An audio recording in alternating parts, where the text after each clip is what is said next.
Я переехал в старую квартиру на 3-м этаже. Первые дни все было спокойно, лишь скрипы старых полов и легкий гул отопления. Но через неделю я услышал шаги сверху ровно в 23:17. Сначала думал, это сосед, но квартира пустовала уже год.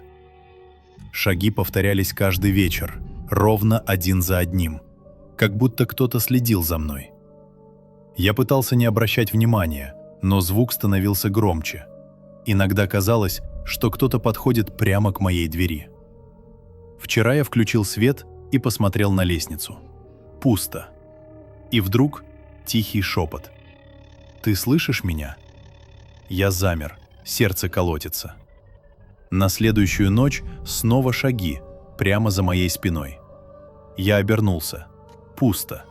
Только тихий смех в темноте.